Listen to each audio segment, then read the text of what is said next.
The Arizona Territory winds screamed across the high desert in 1885, clawing at Ethan Reynolds' weathered cabin perched on a mesa where the sky burned with apocalyptic fury.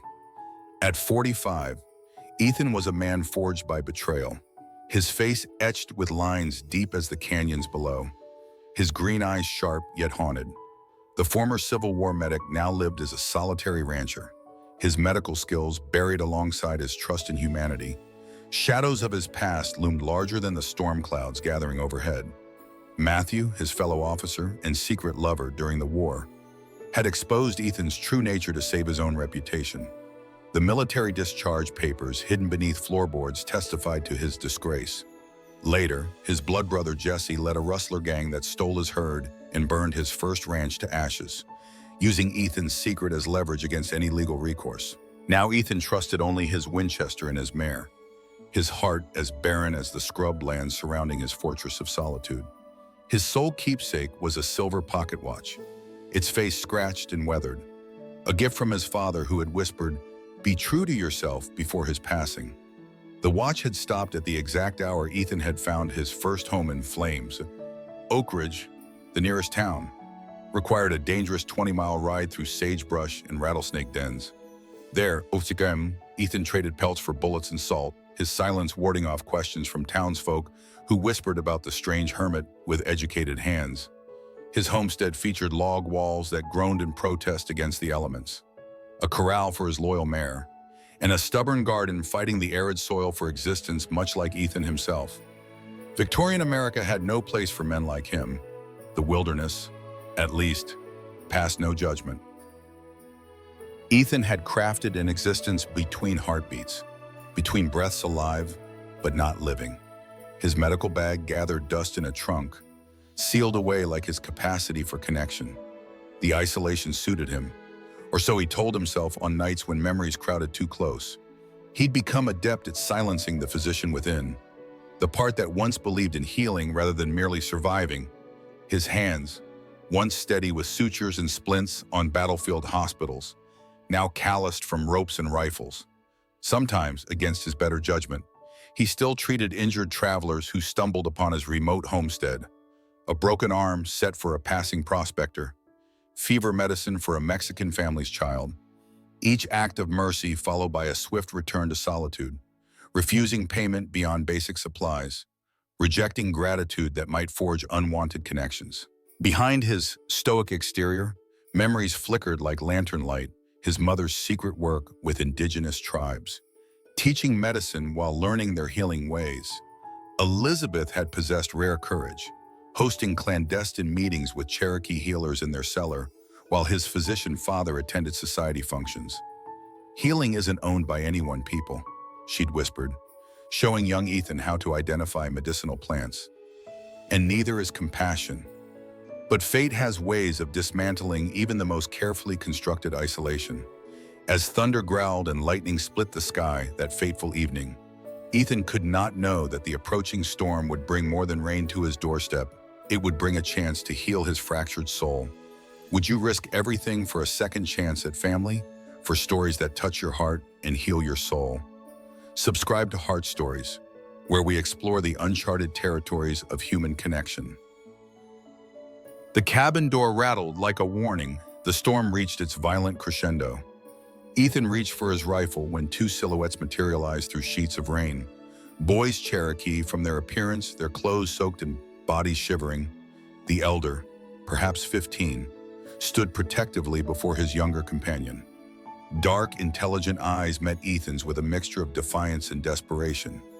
"Shelter," the older boy said, voice firm despite the rain cascading from his black hair. "Just until the storm passes." The younger boy, barely 13, clutched a woven blanket to his chest, his gaze darting anxiously between Ethan and the raging tempest behind them. Suspicion flared in Ethan's chest. Cherokee children, seeking him out, Indian raids had scarred the territory, and whispers in Oak Ridge pinned every theft on their kind. Yet something in their exhaustion, their vulnerability, tugged at his buried healer's instinct. With reluctance thick as molasses, he stepped aside, the door creaking ominously. "One night," he muttered, voice rough as sandstone. His Winchester remained within reach as he offered threadbare blankets and jerky by the fire. The boys introduced themselves. Daniel, the elder with serious eyes that seemed to catalog every detail of the cabin. Thomas, the younger whose attention remained fixed on Ethan's mare, nickering softly in the adjoining stable. Doubt nodded Ethan's thoughts. Were they scouts for a raiding party to test them? He'd feign sleep, eavesdrop on their true intentions. But as Daniel removed his soaked outer garment, Ethan's pulse quickened at the sight of a silver belt clasp etched with a crescent moon identical to one his mother had traded to a Cherokee band years ago. The fire crackled as the storm battered the cabin walls, rain drumming the roof like impatient fingers. Thomas's cough punctuated the silence, a ragged sound that awakened dormant medical instincts. Ethan noticed the boy's flushed cheeks, the labored breathing, fever, perhaps pneumonia setting in from exposure. Daniel caught his concerned glance. "My brother's been sick 3 days. We've traveled far." Unspoken questions hung between them. Why these children traveled alone? Why they'd risk the storm to reach a stranger's isolated cabin? The healer in Ethan warred with the hermit he'd become. When Thomas's cough deepened, Ethan found himself retrieving his medical bag, dust cascading as he opened it for the first time in years. His hands remembered what his heart had tried to forget, the compassion that had once defined him before betrayal calcified his spirit. Thomas flinched at his approach, eyes wide with fever brightened fear. "He won't hurt us," Daniel reassured, though tension remained in his shoulders. Ethan worked silently, administering willow bark tea for fever, checking the boy's lungs with his tarnished stethoscope. Each gesture felt both foreign and familiar, like reading a language once fluent but long abandoned. As midnight approached, Ethan settled on his cot, eyes slitted, listening as the brothers whispered. Daniel's voice was low, reverent. "He's the one Mother described, the healer with wounded eyes." Thomas's weak response was lost beneath Thunder's growl. Ethan's mind raced. How did these boys know of him?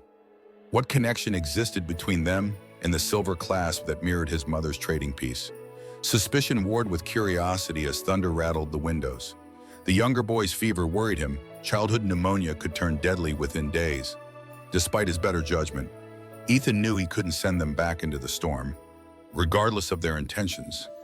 The storm outside might have been fierce, but nothing compared to the tempest brewing within Ethan's soul, where long dormant seeds of human connection threatened to take root once more. Dawn arrived with gentle fingers of light caressing the mesa, the storm's fury replaced by dripping sage and air washed clean. Ethan rose to find Thomas collapsed in fever, skin burning beneath his touch. Medical training overrode hesitation as he barked orders to Daniel, who scrambled to fetch water and gather wild herbs growing behind the cabin. "My brother knows about plants," Daniel explained, watching Ethan's surprise when he returned with precise selections of yarrow and echinacea. "Our grandmother was a healer." Their collaboration formed a tenuous bridge Western medicine meeting Cherokee wisdom as they worked to break Thomas's fever. While the younger boy slept, Daniel's fingers traced the silver moon clasp at his belt. "This belonged to our mother. She called it a promise from a white woman with eyes like green river stones." Elizabeth Reynolds, Ethan's mother, had possessed such eyes. Coincidence seemed increasingly unlikely. Thomas stirred at midday, fevered eyes finding Ethan's face. "The heart mender," he whispered, reaching weakly into his blanket bundle to extract a yellowed letter, its edges worn from countless readings. Ethan recognized the elegant script immediately, his mother's handwriting, preserved like a time capsule. The letter trembled in Ethan's hands as he read his mother's words describing a secret alliance with Cherokee elders, exchanging medical knowledge while advocating against removal policies. Elizabeth Reynolds had led a double life, respected doctor's wife by day, indigenous rights activist by night. The final paragraph stole Ethan's breath entirely. "My son possesses rare gifts, healing hands, and a heart brave enough to love without boundaries. Find him when the time comes." She had known, had accepted him completely. The revelation cracked Ethan's carefully constructed walls. Daniel observed him with watchful eyes. "We've been searching since our mother died." The reservation officials want to separate us, send Thomas to a government school. They say he's... Daniel hesitated. Oh, he's different, Ed. Animals listen to him. They call it devil magic. Thomas stirred again, his fever breaking. I saw birds lead us here, he murmured. They showed the way. Skepticism wrestled with wonder in Ethan's mind. Yet hadn't he witnessed unexplainable phenomena on battlefield hospitals, men knowing when comrades had fallen miles away? Premonitions that defied rational explanation. As sunset painted the mesa gold, Ethan found himself sharing stories of his mother, her kindness, her secret work. Each word loosened the chains around his heart. Daniel revealed their heritage half Cherokee through their mother, their white father killed for the marriage. The Dawes Act threatened to dissolve their tribe's land base entirely. Our grandmother said we must find the medicine man who walks between worlds, Daniel explained. She meant you someone who understands both sides, yet belongs to neither completely. Ethan scoffed. I'm no medicine man, just a disgraced doctor hiding from the world. Hiding doesn't mean you're lost, Thomas interjected with unexpected clarity. Just waiting to be found. The profound simplicity of the boy's statement resonated within Ethan's chest. He'd constructed elaborate justifications for his isolation protection against further betrayal. Punishment for past failures, but perhaps it had always been merely waiting for something worth emerging for. Ethan realized these boys carried burdens as heavy as his own, unwanted by both worlds. Caught between cultures that offered no safe harbor. In their outcast status, he recognized a reflection of his own isolation. Their shared vulnerability formed a fragile connection. Tendrils of trust taking tentative root in soil long thought barren. The peace shattered with the distant thunder of hoofbeats 3 days later. Ethan's telescope revealed 7 riders approaching Sheriff Jenkins of Oak Ridge at the lead, flanked by bounty hunters known for their brutality toward indigenous people. Ethan's pulse hammered as he barricaded the door. They're saying we stole horses. Daniel translated the shouted accusations. $50 for each runaway Indian returned to the reservation. Thomas trembled beside him, eyes wide with terror. We never, the younger boy began, but Ethan silenced him with a raised hand. Truth meant nothing to men like Jenkins, whose pockets were lined with bribes from settlers hungry for Cherokee land. Get behind me, Ethan ordered, Winchester steady in his hands. The first shots exploded window glass, sending deadly shards spiraling across the cabin floor. Ethan returned fire with precision born from years of solitude and target practice. His former pacifist healer's oath buried beneath necessity. When a bullet grazed his shoulder, Thomas's eyes widened.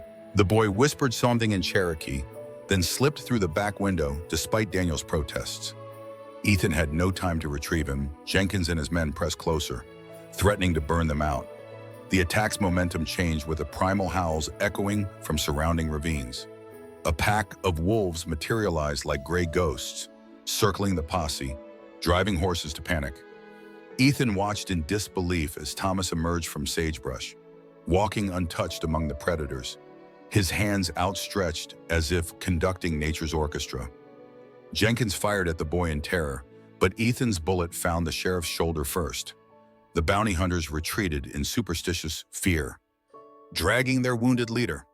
Devil child, Jenkins screamed as they fled. This ain't over. Reynolds harboring runaways, they'll hang you too. In the sudden quiet, Thomas approached, wolves dispersing at his silent command. They promised to help, he said simply, as if communing with apex predators were perfectly normal. That night, as Ethan dressed his wound, Daniel explained their grandmother's belief that Thomas carried ancient medicine man abilities, soul walking with animals. The government school would destroy such gifts through forced assimilation. Ethan recognized the brutal truth these boys, like himself, faced persecution for their inherent nature. They'll return with more men, Ethan warned, cleaning his rifle methodically. Daniel nodded solemnly. We should leave at first light.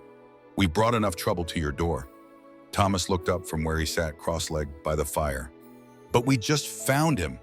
Grandmother said he would help us find the sacred waters. Confusion crossed Ethan's face. Sacred waters. Daniel hesitated before explaining. Our grandmother spoke of healing springs hidden in these canyons, waters where Cherokee medicine and white medicine once worked together. She said your mother knew the location. The mention of his mother's involvement sparked recognition. Elizabeth had often disappeared into the canyons, returning with unknown plants and minerals. Her journals mentioned collaborative work with indigenous healers at a location she called simply the meeting place. Morning found Ethan making preparations not for their departure, but for reinforcing the cabin. He constructed additional barricades, set tripwires along approach paths, prepared ammunition stores. The boys watched with growing realization. "You're not sending us away," Daniel stated, disbelief coloring his voice. "No," Ethan confirmed, hammering boards across a vulnerable window. "I'm not." Days blurred into weeks. Ethan taught the brothers basic medicine, reading, and marksmanship. In return, Daniel shared Cherokee healing traditions, while Thomas demonstrated uncanny abilities to predict weather and communicate with wildlife.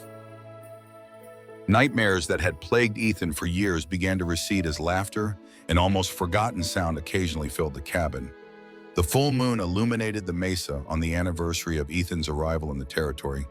Unable to sleep, he retrieved his father's silver watch from its hiding place.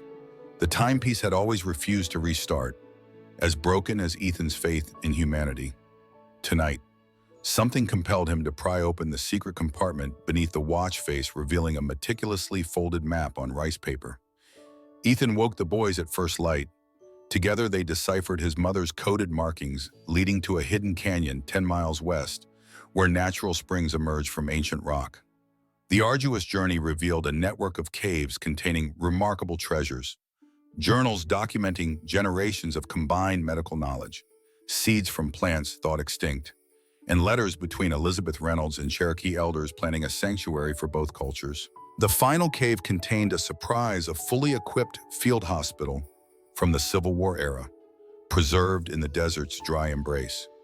Ethan's hands trembled as he recognized his mother's foresight, preparing a legacy for the son who would one day need it most. "She believed healing transcends boundaries," Daniel murmured, reading from Elizabeth's journal. "Medicine for all people, regardless of origin." In that moment, Ethan understood his purpose with crystal clarity. Within weeks, they transformed the spring site into a small clinic, using both Western medicine and Cherokee traditions.